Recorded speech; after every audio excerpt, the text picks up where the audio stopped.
everyone, and welcome back to the Good Doctor's continuing coverage of holiday movies that make us smile. Correct. We are the Good Doctors of Abbey Research. I'm Dr. Kristen. I'm Dr. Erin. And the doctors are in sociology, and we study culture, and we study how communities come together and how people work. And an essential part of that in the United States is how we do Christmas movies. And so one of the reasons we talk about that this time of year is because legitimately it's a Hallmark especially, but also all the other ones. Holiday movies are a really fascinating look at what we think we are. Yeah. And what we want to be as a people. A lot of art is that way. And so holiday movies especially though. And so last week we covered a true gem called One Royal Holiday that starred two of our favorite Broadway performers and several other Broadway performers we were introduced to. Yes. And in this week, we are talking about a movie called The Christmas House. The Christmas House. Which gathers several of our favorites from other things. We've got Treat Williams from Everwood. Yes, I don't really care what else he's been in his life because he was Doc Brown. Yes, and my mother tells me he was in Hair, but sure. Oh, I believe her. Yeah, he's been in other Hallmarky things, but like in my heart, he's Doc Brown. He's Doc Brown from Everwood, correct. He's Doc Brown, who saved Colin's life. Anyway, so... and Sharon Lawrence, Mrs. Sipowicz from NYPD. Sipowicz, always. But like, she's just class in everything she's in. She just like exudes class. It's her and Baranski. I put them in a really similar... she's got gravitas to her. Gravitas is a great word. And then we have Robert Buckley, who I know from One Tree Hill. And I know he was Major on iZombie. And he's a delight. We think he should regrow facial hair, but he is a delight. Put him in all the Hallmark movies. Kids all of them. Jocks. Except the ones that don't, except ones that also star these 7 other people we really like. So like we have a rotating cast, but put him in the repertoire. We're putting him in the repertoire. He's added. For sure. And then we've got Jonathan Bennett, who is in our hearts as Aaron Samuels from Mean Girls. From Mean Girls, forever and always. And forever and always. Also a Hallmark, like he's been in the Hallmark universe for welcome. Nigh on a decade. Welcome, Aaron Samuels. And every time I see him, I'm happy to see him. Yes. So a couple other performers that we didn't know, including the lead actress in this. I've never seen her before. Anna Iora. Anna Iora, great. She was fantastic. Loved her as a single mom. She was very good. I liked that she's very sarcastic, dry. Which we always appreciate in a Hallmark heroine. Mm-hmm. So the basic plot summary of this thing is in the category of coming home for Christmas movies. Yeah. So Robert Buckley is an actor, and oh man, did I have fun that they played with that. And he had some justice. I was like, when the movie started, I was like, that is not real. That is not real. That's a TV show and a TV show. Yeah. That is not how courtrooms work. Come on, Hallmark. And then it like cut, and I was like, oh, thank Christ. It reminded me, I don't think you ever watched it, but there was a show on for a season a hot minute ago called The Grinder with Rob Lowe and Fred Savage. Yes, I remember hearing of it. Yeah. That's how they did all the courtroom shows. And so like it opened up and I was like, oh, this person has watched, whoever wrote this watched The Grinder. Like, got it. No problem. So Robert Buckley has been summoned home for Christmas because he and his parents are doing this thing one last time called The Christmas House, which looks like something that I would rather die than live next door to. Yes. But was a delightful premise for the film. Correct. It's like Clark Griswold meets everybody from Whoville. It's a whole thing. They they literally move furniture out of their house. It's a whole thing. It's very extra. Yeah. Also brought home is Jonathan Bennett and his husband. Just in a very casual, hey, you know what? Gay people are people and they casually exist in the world. And the very first kiss we actually see in this film is between those two gentlemen as they are talking about the stress of waiting to hear if they're going to be adoptive parents or not. As somebody who has friends that who waited for, a couple of them waited for like nearly 10 years, a couple failed attempts, et cetera, adoption storylines always get me. And thinking about that level of anticipation and what that looks like. And so the brothers are charming with each other. They either they both are brothers in real life or somebody who had siblings wrote this movie. Yeah, no, I think they're probably both brothers. Or yeah, because like it was so easy. It was so like I believed that they were actually brothers. Oh, for sure. Yeah. Their rapport with the parents was perfect. I loved the shtick with the whistle, and how much they all hated it. But anyway, so My favorite line, I think, in the first hour of the movie was when Jonathan Bennett was like, "Who taught Dad PowerPoint?" I was like, and he's like, I took a class at the local library. I died. That was the moment I knew that this was going to be a like top shelf Hallmark movie. So in the middle of them deciding to, this thing that used to take them months when they were growing up, they decided to throw the Christmas house in 2 weeks. And we spend time with each of the couples, really. So Robert Buckley is getting a second chance with the girl next door that he's been pining after for years, played by Miss Anna, who is a real estate agent and has a single kid. And then the parents are kind of going through a thing, dealing with retirement. What does retirement mean? How can we still have adventures together? What does this look like? Yeah. And then we've already established gay potential dads. So we have all of these things orbiting around each other. Beyond that, like if you've liked anything we've said, you're going to like this movie. Yeah. Everything, of course, ends happily. I did appreciate it that there was a couple times where the happily could have gone one of two ways. And they always chose the one that felt more authentic. Yeah. Like they always chose the one that felt a little bit more real. I also love that we got an epilogue a little bit. We got to see them. In the Christmas house? I love it when we know what happens after the end kiss. Yes.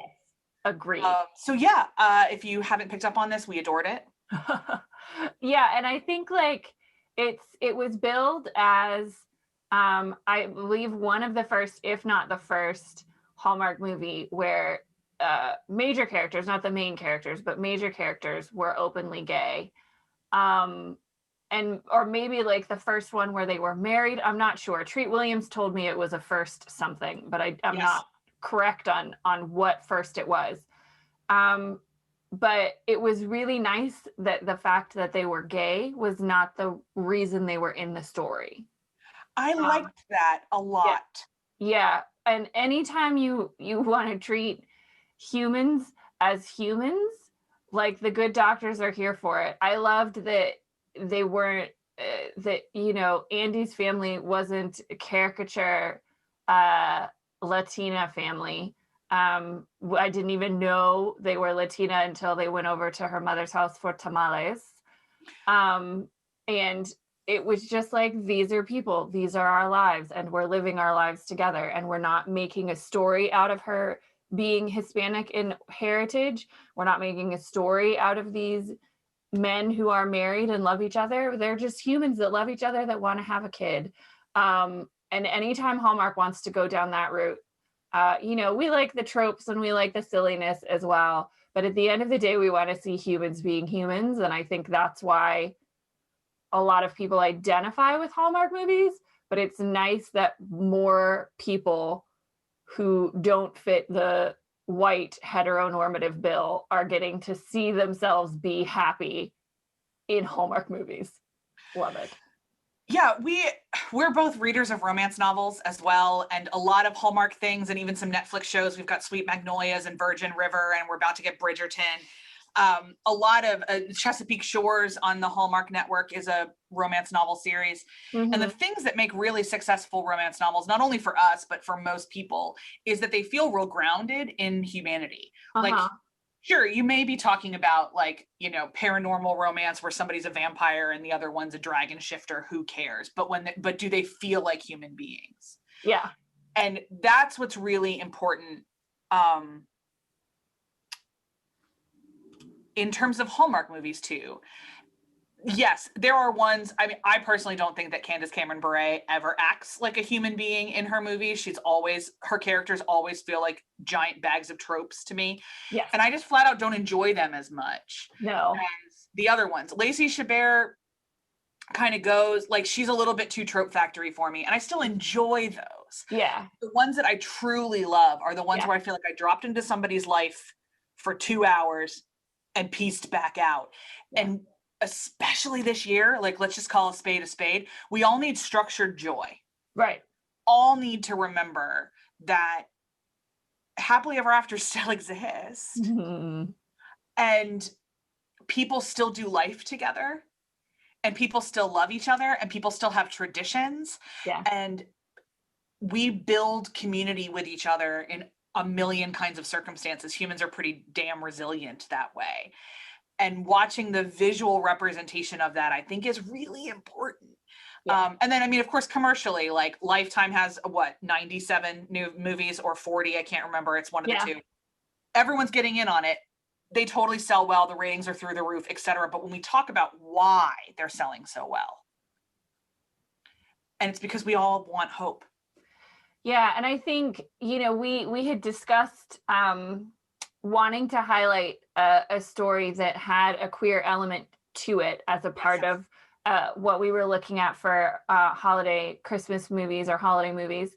And we had discussed looking at Hulu's The Happiest Season or Happiest Season, but we've heard a lot of not great reviews of it. Yeah. So we decided to do this one instead. We'll look for, I think we're doing a Netflix one next that has Dolly Parton in it, because Dolly Parton is saving 2020 single-handedly. Actual angel on earth, Dolly Parton. So there are good ways and bad ways to do this. And we've seen some examples, and Hulu was very proud of its diverse storyline and really promoted it. And from all accounts that I've read, it's not a good look in that film. So we were happy to see Hallmark, who is notorious in the past for not really acknowledging the diversity of humans, do it so well. So fair dues to whoever wrote this film. We really enjoyed it. I was just checking while you were talking about the importance of why we need these movies, whether we had Hallmark bingo, whether we had Christmas bingo. We were so close on one of them. Single parent storyline, character returns home to small town, holiday baking gingerbread house, second chance romance, which I loved the moment where Jonathan Bennett winked at all of us and was like, oh, it has second chance written all over it. I was like, yes. Amazing. But the last square on that is character doesn't like or celebrate Christmas. We had zero of that. No, there was all the Christmas in this one. Yes, but I do think we get it in a different way. Character returns from home to a small town, winter sport or snowball fight. Jonathan Bennett and his husband had a snowball fight. Friends to lovers storyline.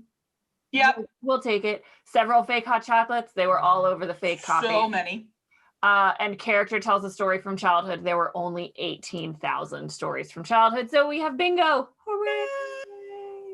I did notice that Anna did not wear a red dress in the final scene. No, she had a very pretty gold shimmery one. Gold thing. But in the final scene, they were wearing red onesies. Yeah, so that could count. That could count. Yeah, so we could count that one, except on that particular line, main characters solve a mystery or have an adventure is not something that happened. But we did have the proverbial red outfit, friends to lovers, and kiss under the mistletoe. They were real specific about that mistletoe kiss. Wow. But we had bingo anyway. Even if we didn't, we loved the Christmas. We love this movie. It premiered a little bit ago, but I'm sure it's airing 900 more times between now and New Year's Eve. My Hallmark calendar has told me at least 3 other times that it's airing. But yeah, I want to say it was around Thanksgiving. Sure. Man, their pre-Thanksgiving ones have been peak this year. I know. We're going to have to talk about one of the ones that premieres in the actual month of December. But I don't know. Their October and November ones are just on fire this year. On point. So if you've watched one that we need to see, we're going to branch out into Lifetime as well. We're going to be talking about one of Lifetime's movies here, but we haven't watched any of the own ones yet. We personally we haven't even watched the Dolly Parton one yet, but we're going to, because Dolly. So we haven't seen any of the Netflix ones. Yeah. There's a whole host of Hallmark ones we haven't seen. So if there's something you've fallen in love with this holiday season and you want to share it with us, we would love to hear about it. Definitely put it down in the comments. Yeah. And so we can share your joy with you. We love the structured joy. We're actually living for it these days. So honestly. So I think that's all we've got for now on The Christmas House. So good. So good. Fingers crossed we see more Robert Buckley next seasons of Hallmark. Please, please, please. Please, please, please. And in the meantime, have a good week and we'll see you next time. Take care. Bye.